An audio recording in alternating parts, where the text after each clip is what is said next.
Pookode veterinary college വിദ്യാർത്ഥി JS സിദ്ധാർത്ഥന്റെ മരണത്തിൽ ഡീനിനും assistant വാർഡനും suspension എന്ന നടപടിയിൽ പ്രതികരിക്കുകയാണ് മന്ത്രി ജെ ചിഞ്ചുറാണി. ഡീനിനെ പുറത്താക്കിയത് നല്ല കാര്യമെന്ന് മന്ത്രി ജെ ചിഞ്ചുറാണി പറഞ്ഞു. 24-നോടൊപ്പം ഇപ്പോൾ ചേരുന്നത് മന്ത്രി ജെ ചിഞ്ചുറാണിയാണ്. മന്ത്രി നമസ്കാരം. ഇപ്പോൾ ഇവിടെ വെറ്റിനറി സർവകലാശാലയിൽ ഡീനിനെ സസ്പെൻഡ് ചെയ്തൊരു നടപടി വന്നിരിക്കുകയാണ്. അപ്പോൾ എന്താണ് ആദ്യ പ്രതികരണം?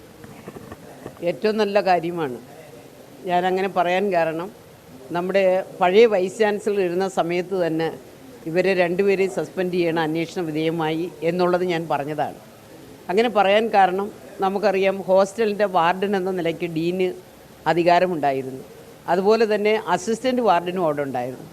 രണ്ടുപേരും അവരുടെ ചുമതല അവിടെ നിർവഹിച്ചില്ല എന്നുള്ളതാണ് നമ്മൾ കണ്ടെത്തിയെന്ന് പറഞ്ഞാൽ വെറ്റിനറി സർവകലാശാലയുടെ വൈസ് ചാൻസലറുടെ റിപ്പോർട്ട് അനുസരിച്ചിട്ടാണ് അതിൻ്റെ ബേസിൽ ഇവരെ സസ്പെൻഡ് ചെയ്യണം എന്ന തരത്തിലേക്കുള്ളൊരു തീരുമാനം വാക്കാൽ തന്നെ പറഞ്ഞു. ഇന്നിപ്പോൾ രണ്ടുപേരെയും സസ്പെൻഡ് ചെയ്തിട്ടുണ്ട്. തീർച്ചയായിട്ടും അവരും ഈ കുട്ടികളെ പോലെ തന്നെ ഇപ്പോൾ 18-19 പേരോളം അവരെ അറസ്റ്റ് ചെയ്തിട്ടുണ്ട്. അവർ 3 വർഷത്തേക്ക് ഡീബാർ ചെയ്തിട്ടുണ്ട്. അതോടൊപ്പം ഉള്ള അന്വേഷണത്തിൽ ഇവരും കൂടെ ഉൾപ്പെടും. ആ അന്വേഷണം കൃത്യമായ നിലയിൽ നടക്കുക, പ്രതികളാണ് അതല്ലെങ്കിൽ കുറ്റക്കാരാണ് എന്നുണ്ടെങ്കിൽ അവരെയൊക്കെ ശിക്ഷിക്കുക എന്ന തരത്തിലേക്കാണ് പോകുന്നത്. ഇപ്പോൾ ഈ സസ്പെൻഷൻ അപ്പുറത്തേക്ക് എന്തെങ്കിലും ഒരു നടപടിയിലേക്ക് കിടക്കും? അതായത് ഇനി ഈ അന്വേഷണ വിധേയമായി സസ്പെൻഡ് ചെയ്തിരിക്കുകയാണ്, അന്വേഷണം പൂർത്തിയാവുന്ന ഘട്ടത്തിൽ ആ സ്ഥാനത്തുനിന്ന് പുറത്താക്കുകയോ അങ്ങനെ എന്തെങ്കിലും നിർദ്ദേശം ഈ പ്രോ ചാൻസലർ എന്ന നിലയിൽ നൽകുന്നുണ്ടോ?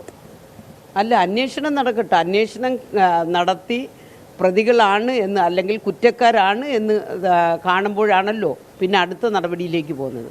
അതുകൊണ്ട് ഇപ്പോൾ അവരെന്തായാലും സസ്പെൻഷൻ നടത്തി അവരെ മാറ്റി നിർത്തിയിരിക്കുകയാണ്. അടുത്തത് ഈ അന്വേഷണത്തിൽ അവരും കൂടെ പെടും. അവരും കൂടെ ആ അന്വേഷണത്തിൽ വന്നിട്ട് എന്തെങ്കിലും ചെയ്തിട്ടുണ്ടെങ്കിൽ നമുക്ക് അടുത്ത നടപടി പിന്നെന്താണെന്ന് വെച്ചാൽ ആലോചിക്കാം. എന്തായാലും വളരെ നന്ദി.